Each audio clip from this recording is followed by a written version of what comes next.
자, 안녕하세요. 네. 어저께인가요? 어제 그저께죠? 그 발표가 났죠, 그죠? 합격자 발표가 났는데 작년에 비해서 시험 문제가 꽤 어려웠습니다, 이번에는. 그죠?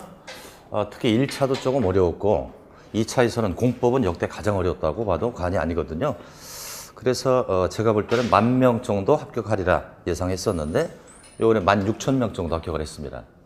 작년에 비해서 10,000명 이상 합격자가 작았죠. 그래서 올해 같은 경우는 이제 공법이 어려웠고 그래서 공법에서 하나의 문제를 이의신청을 받아들였죠. 전부 정답이 되었었고요.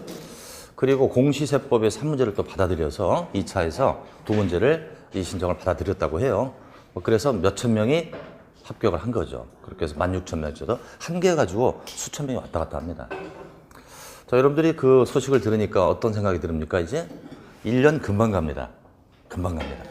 이제 공부하다 보면요. 날씨도 더워지고 추워지고 막 그러거든요. 금방 갑니다. 내년도 요맘때쯤 여러분들은 합격자 발표에 들어가겠죠. 그죠? 오늘 특히 우리 학원 학생들 합격자 모임이 있다고 그래요. 모임이 있으면 가서 파티하는 겁니다.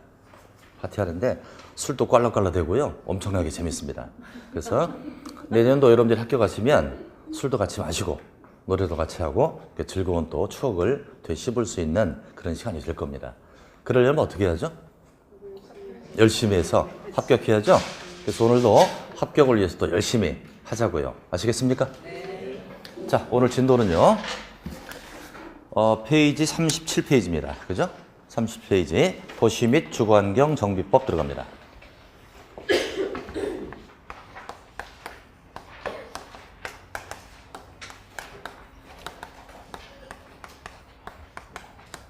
도시 및 주거환경 정비법. 자, 법의 이름을 한번 해석해 볼까요? 법의 이름을 해석하면 도시와 주거환경을 정비하겠다 이거예요. 그러니까 기존에 노후된 것을 대성을 한다는 의미죠. 정비한다는 것은 기존의 걸 다시 리뉴얼하는 것이죠. 그래서 법의 이름이 길기 때문에 보통은 도정법 이렇게 부르거든요. 도정법 그럼 뭔가 좀 이상하죠. 도정하게 되면 방앗간에서 쌀 깎는 거잖아, 그죠? 그렇게 하지 마시고요. 우리는 도시정비법 이렇게 부르자고요. 우리 법에도 도시정비법 이렇게 부르자고 했습니다.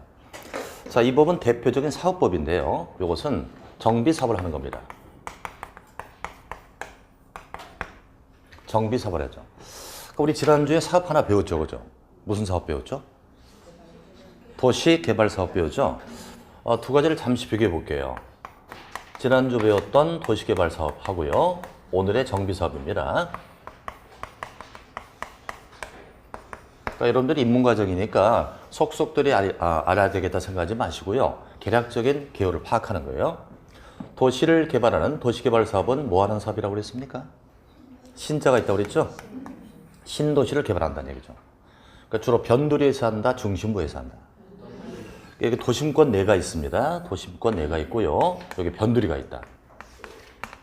변두리에 논과 밭으로 되어 있는 곳을 반듯반듯 정리해서 택지도 만들고 물류단지 만들고 상업단지를 만드는 거예요. 그래서 도시개발사업은 단지나 시가지를 조성하는 사업입니다. 이때 단지라면 주택단지, 물류단지가 되겠죠. 주로 이것은 토지를 대상으로 한다, 건축물을 대상으로 한다. 토지죠. 그래서 이건 대표적인 토목사업이라고 그랬습니다. 토목사업이다. 그러니까 일반 건설업자는 사업을 못하는 거예요. 토목사업자가 사업할 수 있는 겁니다. 그래서 선 땅을 새 땅으로 바꿔서 교환해준다 이렇게 얘기했었고요. 이제 정비사업하게 되면 대표적인 게 재개발, 재건축이죠. 그럼 재개발, 재건축은 노후된 건물을 대상으로 한다. 그러다 보니까 건축물이 있는 도심권 내에서 시행됩니다. 기존의 건물이 있는 도심권 내에 시행된다. 노후불량한 걸 철거하고 다시 짓는다. 그래서 이것은 사업 대상이 토지도 되고 건축물도 된다. 토지와 건축물을 상대로 한다. 노후된 토지, 노후된 건물을 밀고 새 땅, 새 집을 분양해 주는 거예요. 이것은 대표적인 건축 사업입니다. 두 가지를 비교하시기 바라는데 일단은 두 가지는 사업 시행처가 좀 달라요. 요건 도심권 외, 요건 도심권 내. 자, 그럼 이런 봐요. 정비 사업은 도심권 내에서 시행합니다. 이런 사업이 만약에 딜레이가 됐다. 사업이 지연이 되게 되면 여러 가지 문제 발생하죠. 사업이 지연이 되면 교통 문제 발생하죠. 또 철거를 하면 텅 빈 집이 생깁니다. 이것은 범죄 문제 발생하고요. 환경 문제가 발생한다. 또 하나, 이 두 가지 사업 중에서 철거가 들어가는 게 무슨 사업이죠? 철거? 정비 사업이죠. 기존의 건물을 철거하고 부십니다. 그럼 철거를 하게 되면 이주 문제가 발생하고요. 또 철거할 때 상당히 많은 문제가 발생하죠. 우리 예를 들어서 과거에 용산에 재개발 사건이 있었죠. 재개발 세입자를 이주시키면서 막 죽고 막 그랬잖아요. 이것은 철거 문제가 발생하니까 이해관계가 무지 복잡합니다. 반대하는 사람도 있고요. 막 그렇습니다. 자, 이제 정리해 보면 정비사업은 대개 어디서 시행된다? 도심권 내. 도심권 내에서 시행된다. 도심권 내에서 시행되니까 이것은 신속성을 요한다. 사업이 연기가 되면, 지연이 되면 여러 문제가 발생하죠. 신속성이 요하니까 이것은 이 법을 보면 지체 없이라는 표현이 많이 나와요. 지체 없이라는 표현이 많이 나옵니다. 그럼 우리 법을 공부할 때요, 지체 없이라는 표현이 많이 나오고요. 그 다음에 즉시라는 표현이 나와요. 그럼 지체 없이와 즉시는 어떤 게 더 빨리 해야 될 것 같아요? 응? 즉시 없이? 이게 섞여갖고 막 즉시 없이로 들리는데 어떤 게 빠른 것 같아요? 이게 더 빠른 것 같죠? 정확한 건 모르겠어요. 근데 이게 빠른 것 같아. 왜 빠른 것 같냐 그러니까 얼마나 급하면 글씨도 두 글자고 이건 네 글자라는 거죠. 이건 뭐 법에서는 명확한 뭐 어떤 그 규정은 없습니다만 즉시가 더 빠른 느낌입니다. 그래서 공법에서는 즉시보다는 지체 없이가 많이 나옵니다. 신속성을 요구한다. 또 이것은 사업의 대상이 토지도 되고 건축물도 된다. 즉 건축물이 대상이니까 철거 문제가 발생합니다. 철거를 하다 보니까 반대파가 있게 되고 이건 이해관계자의 이해관계에 뭐라고 써야 될까 이걸? 잠깐만요.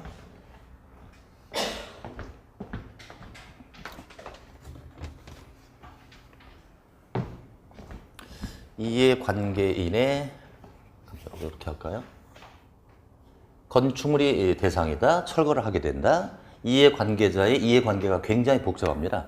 그래서 이해관계가 복잡하다. 이 복잡한 이해관계를 풀어주려면 매 절차마다 동의를 받습니다. 동의를 받아서 복잡한 이해관계를 풀고 가는 거예요. 동의가 얼마나 많으냐 하면 정비법은 동의만 해도 한 30개 정도 돼요. 이 동의는 분수로 돼 있어요. 뭐 4분의 3, 2분의 1, 3분의 2, 2분의 1 이런 게 굉장히 많아요.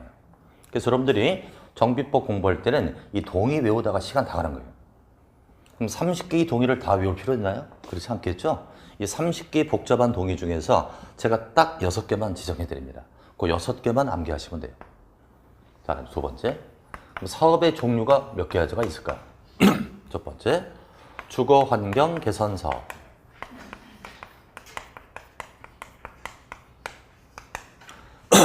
두 번째, 재개발 사업. 그 다음에 재건축 사업이 있습니다. 세 가지를 우리는 합쳐서 정비 사업이라고 하죠.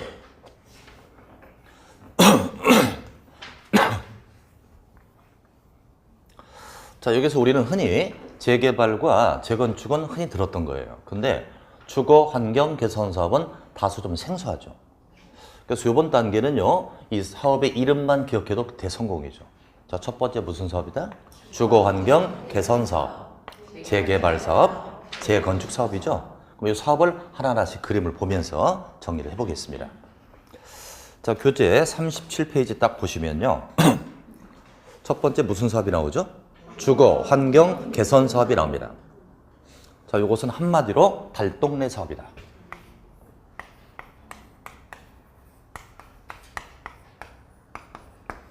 이 세 가지 사업 중에서 가장 열악한 사업이에요.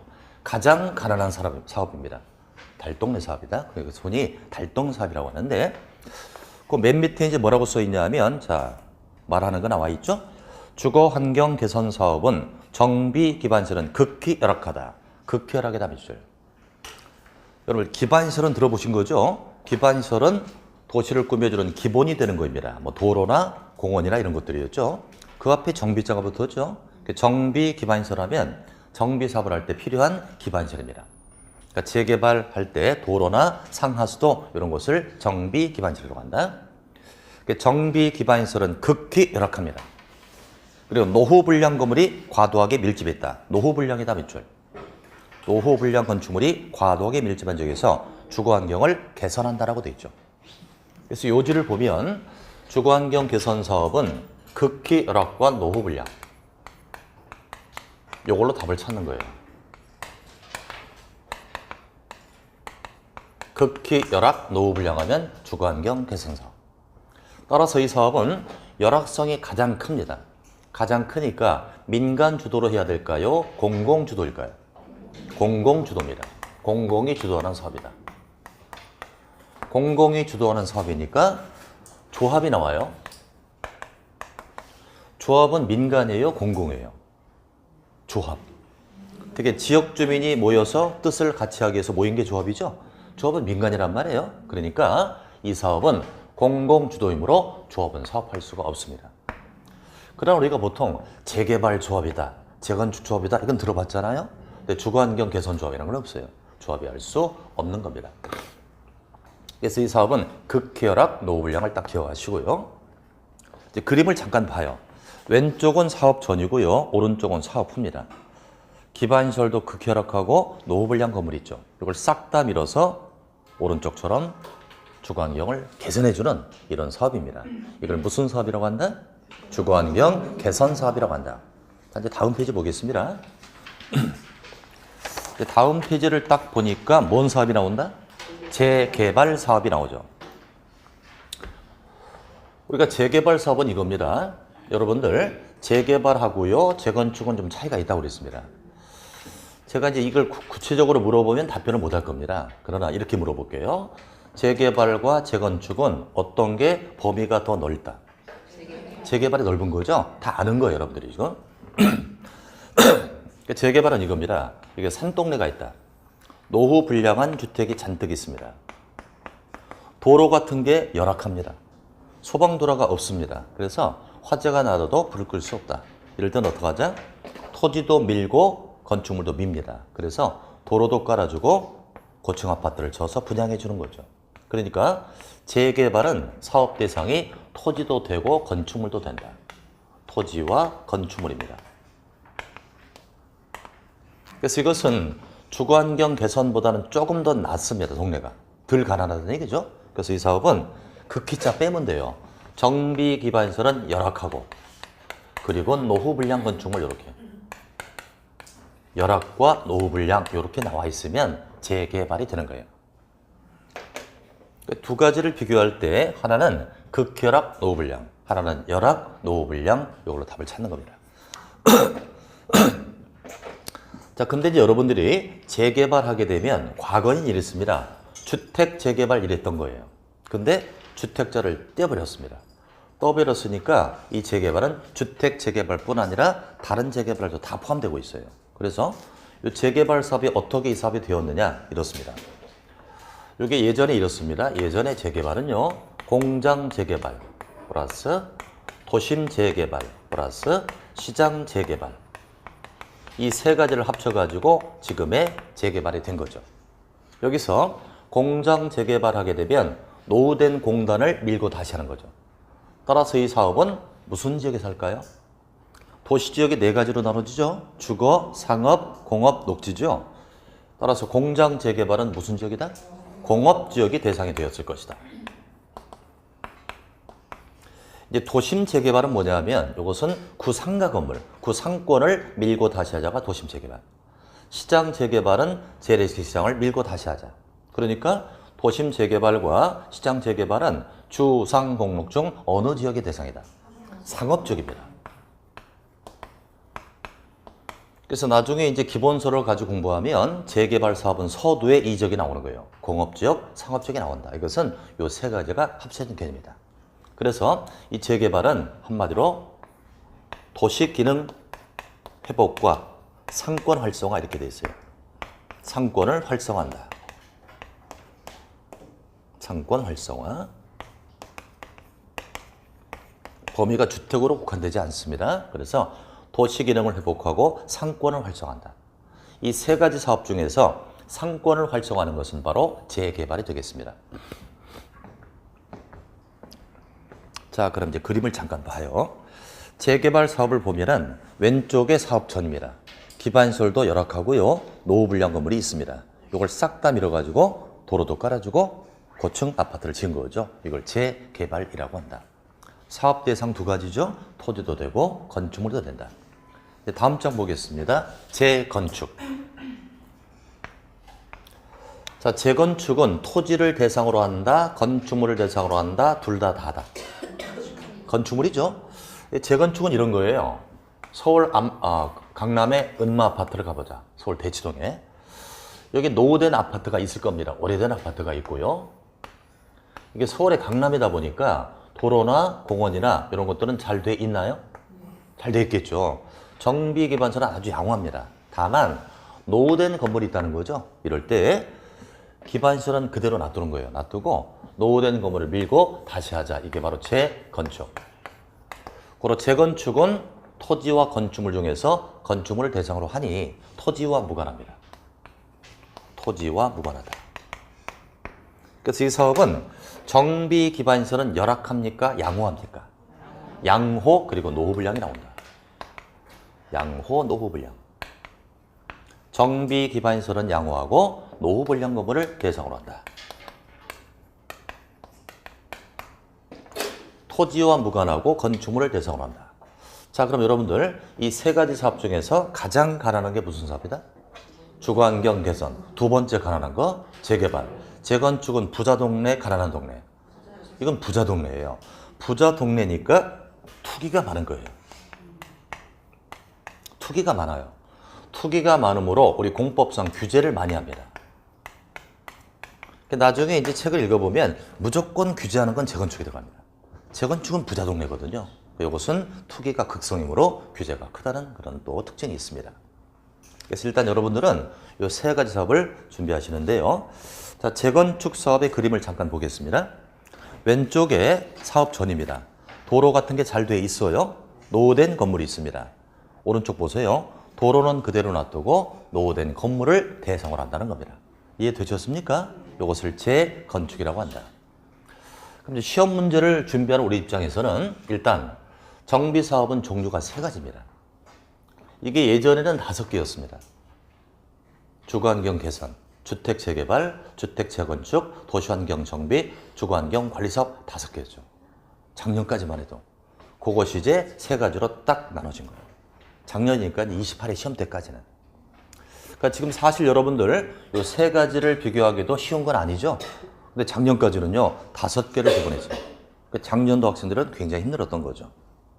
그래서 일단은 사업 종류가 여러 개니까 이름부터 확실하게 잡아야 돼요. 다시 한번 얘기해 볼까요? 무슨 사업이다? 주거환경 개선 사업, 그 다음 재개발 사업, 그 다음 재건축 사업. 이 세 가지 사업 중에서 상권에 관련된 게 무슨 사업? 재개발. 가장 가난해서 공공주도인 사업은 주거환경 개선. 토지와 무관한 게 재건축. 이렇게 탁탁 나와야 됩니다. 세 가지 개략적으로 살펴봤고요. 이제 한 장 넘겨봐요. 자, 그럼 이제 정비 사업은 재개발, 재건축입니다. 이 사업은 주민을 대상으로 합니까? 국가를 위해서 하는 사업입니까? 국가를 위한 사업이에요? 주민을 위한 사업이에요? 주민을 위한 사업이죠? 대민 사업이라고 해요. 주민 상대란 얘기죠. 대민 사업이니까 주로 시장 혼수가 많이 나옵니다. 만약에 국가를 상대로 했다면 국토부 장관이 나와야죠. 자, 근데 이렇습니다. 재개발, 재건축은 민간 주도의 사업이에요. 그래서 과거에는 민간에게 다 맡겼던 거예요.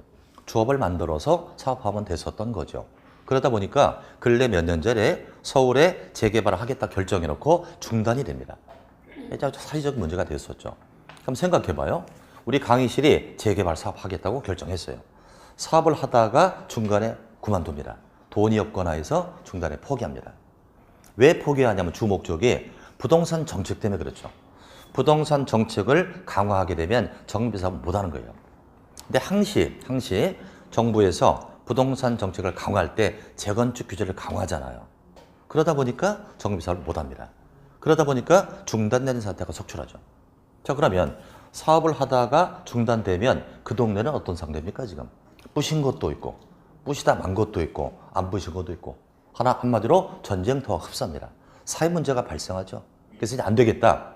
민간에게 맡기되 정부 방침을 좀 알려주자. 그래서 중단 사태를 막자는 거예요. 그래서 이제는 국가도 조금 관여를 하게 된다는 겁니다. 자, 그럼 이제 40페이지를 잠깐 보면 정비사업의 시행 절차가 나오죠. 순서가 꽤 복잡하죠? 꽤 많습니다. 그럼 이 사업은 신속성을 요한다. 동의하십니까? 신속함을 요하기 때문에 이 순서에 맞춰서 사업을 해야 돼요. 시험을 낼 때 이 순서 자체를 시험 낼 때도 많습니다. 사업의 순서를 물어볼 때 제일로 중요한 건 정비사업의 순서입니다. 자, 그럼 첫 번째 기본 방침이라고 나옵니다.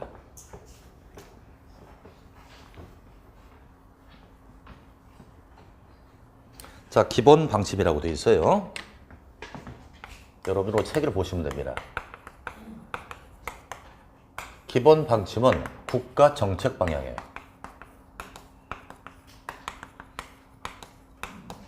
아까도 말씀드렸습니다. 민간에게 싹 다 맡기다 보니까 중단되는 사태가 속출한다. 안 되겠다.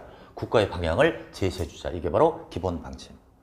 이게 원래 명칭은요, 워낙 길어 이게요. 그래서 줄여가지고 기본 방침 그러는데 이 앞에 무슨 말이 있냐면 도시주거환경 정비가 있어요. 그래서 원명은 도시주거환경 정비 기본 방침입니다.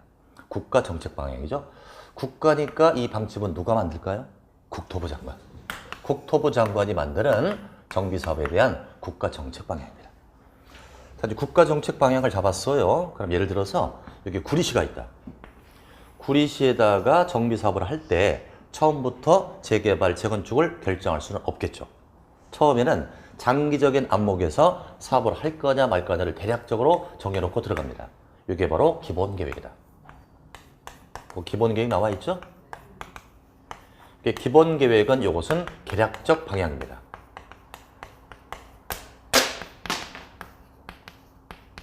처음부터 구체화시킬 수가 없어요. 사업 종류가 여러 개니까. 그래서 계략적 방향을 기본계획으로 만든다.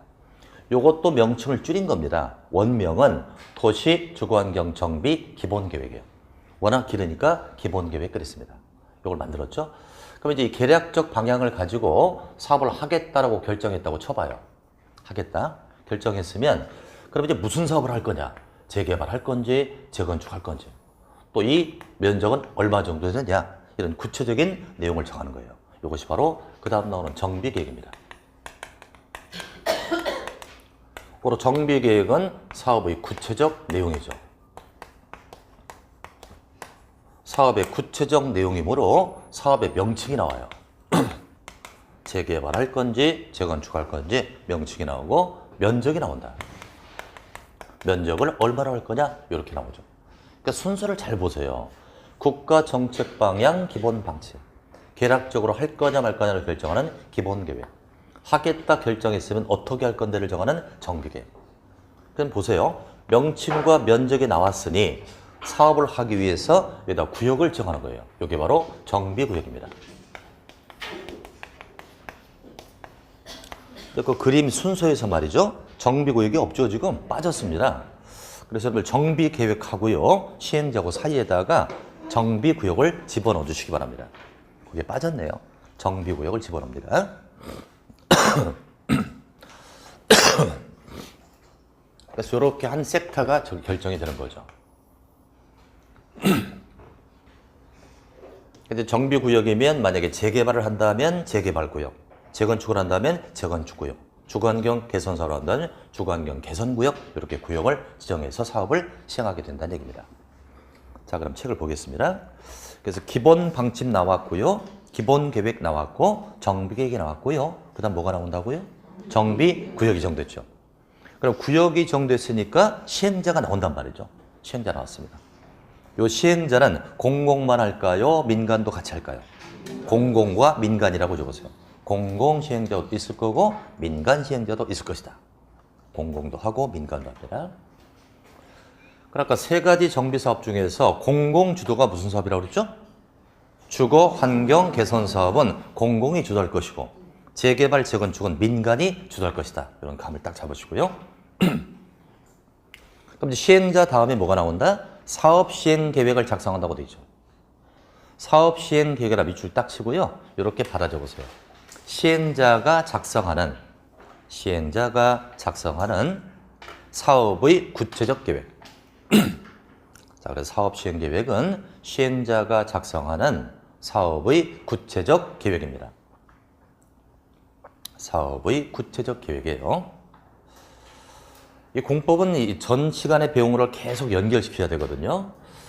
자, 우리 전 시간에 도시개발 사업을 배웠어요. 도시개발 사업을 배울 때 거기서도요, 시행자가 나왔던 거예요.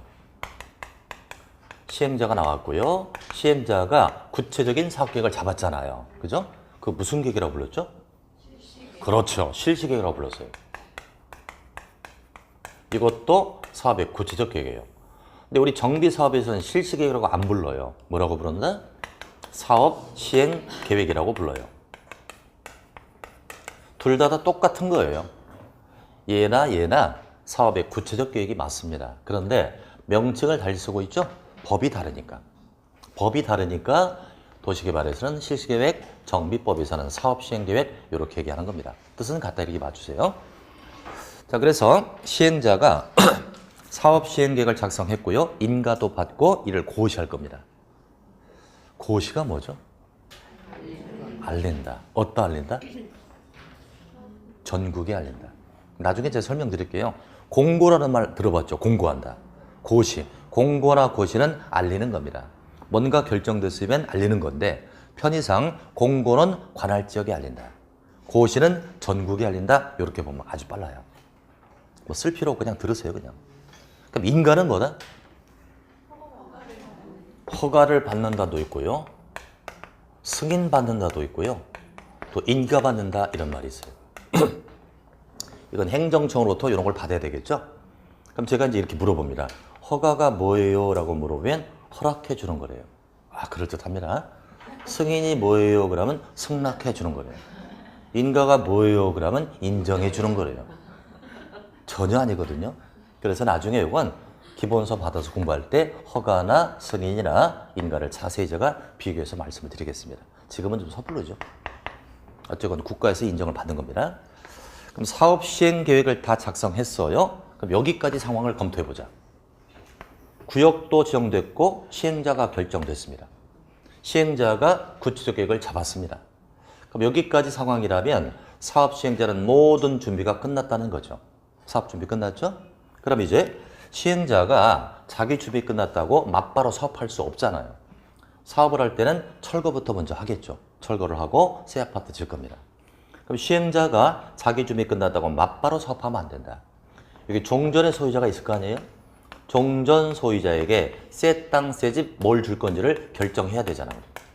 몇 동 몇 호 주겠다를 결정해야죠. 이와 같은 분양 설계를 잡아야 돼요.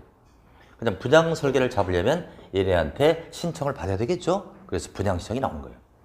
확인하셨죠? 분양 신청을 접수받았습니다.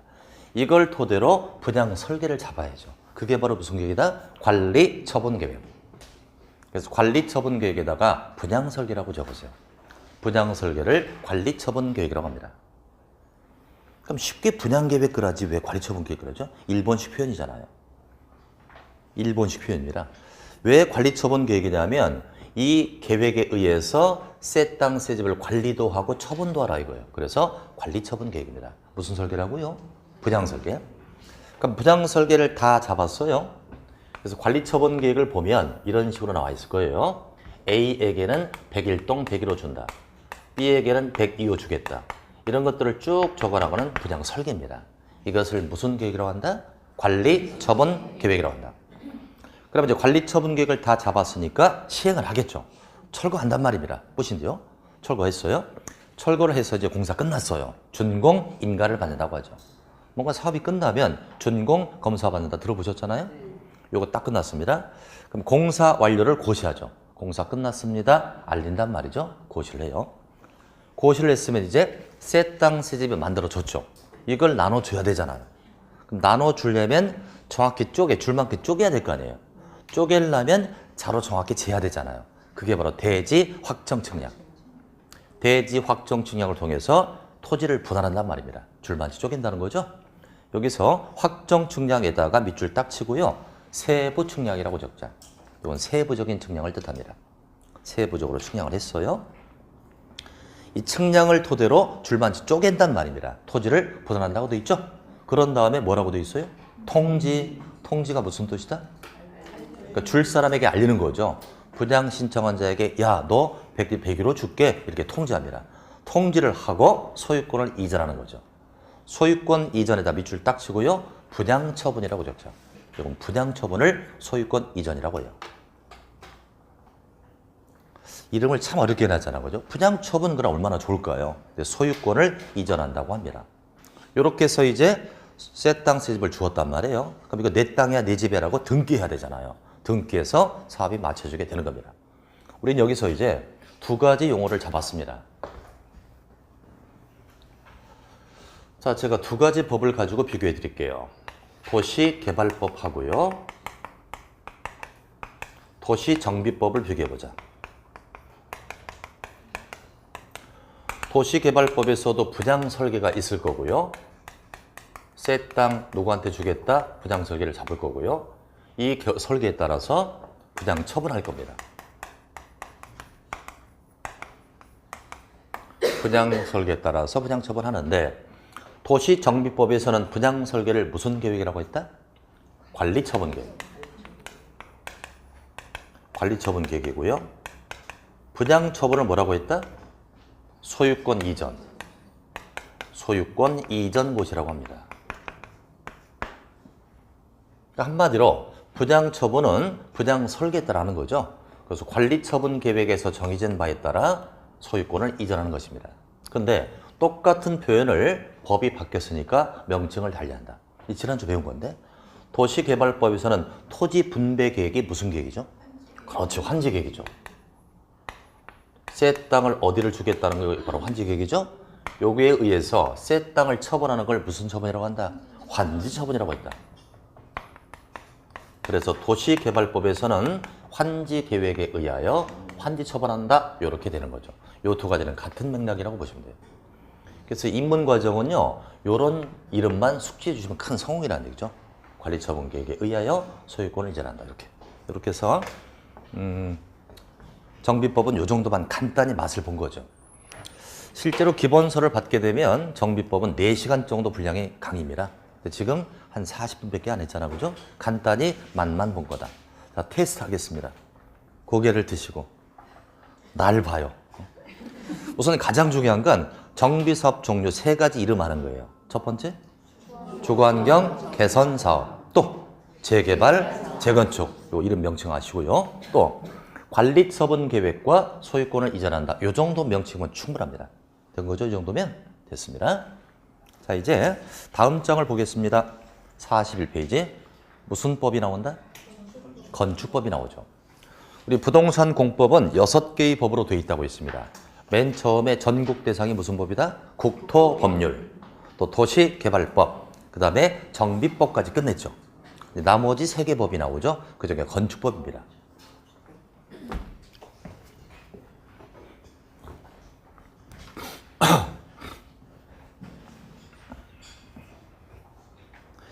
자, 건축법은요, 건축물을 다루는 법일 겁니다.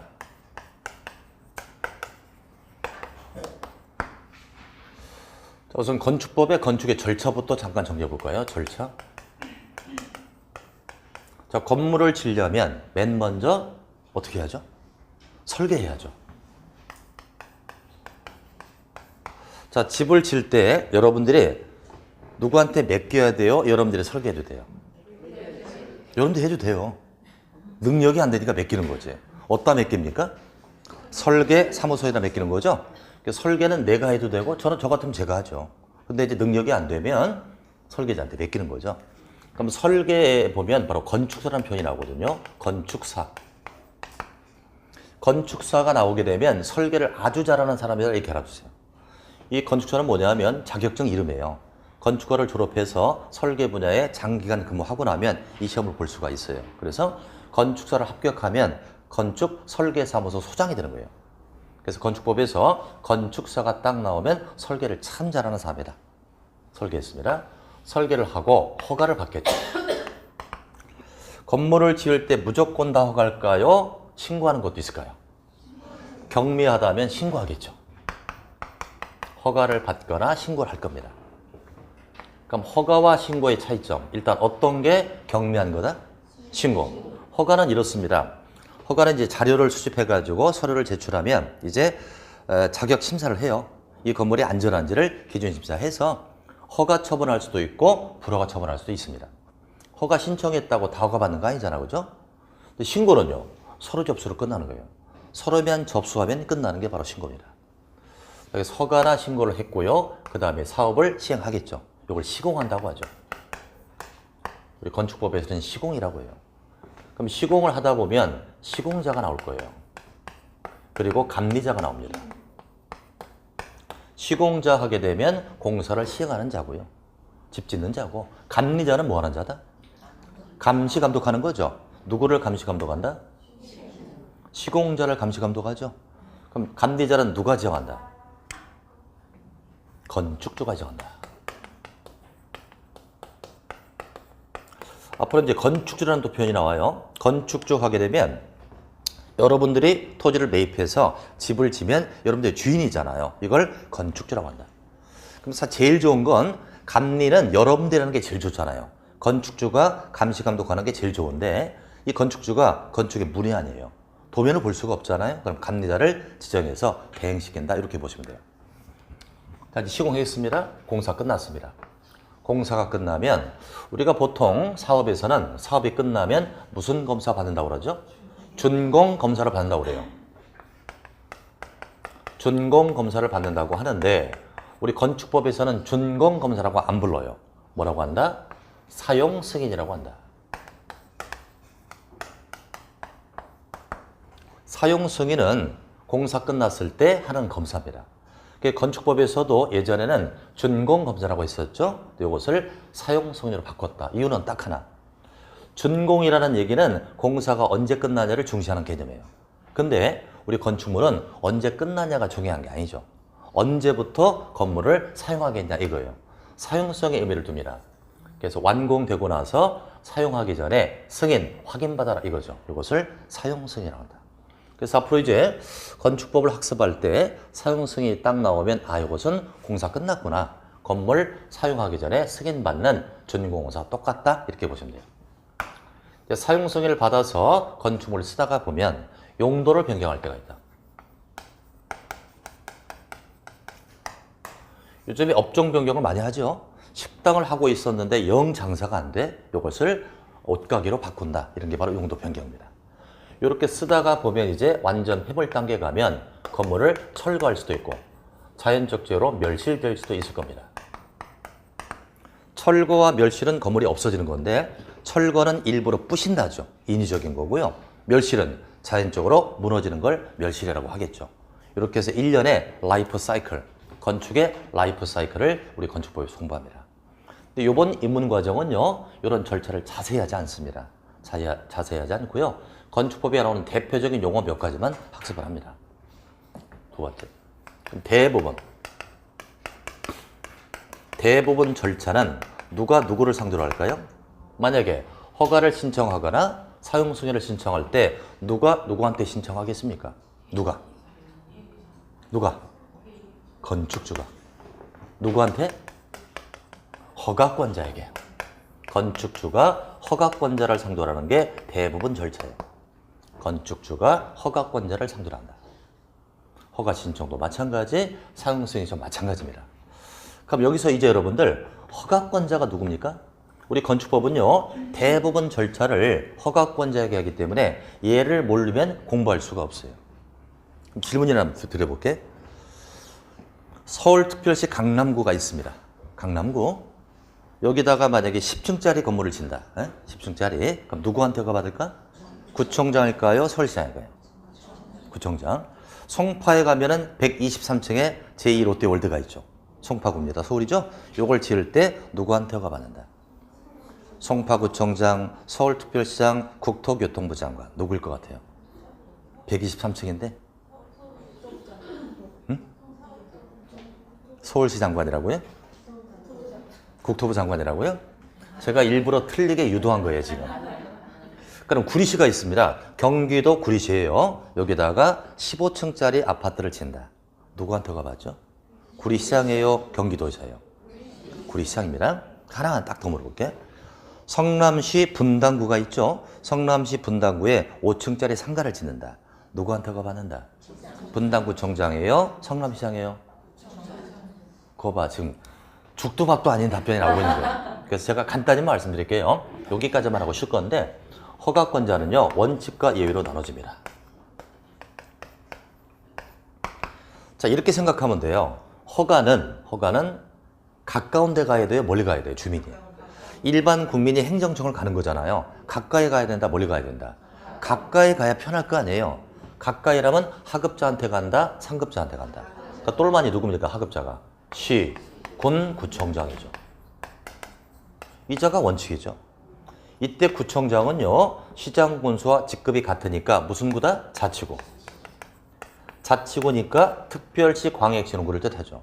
그 다음 특별자치시 특시라고 했습니다. 또 특별자치도 특도라고 했습니다. 여기는 모든 권한을 얘네가 갖고 있죠. 할 수 없이 이건 특시, 특도에게 허가를 받는 거예요. 그래서 원칙적인 허가권자는 특시, 특도, 시군, 구청장. 그러나 예외가 있다. 예외는 특별시장, 광역시장이에요.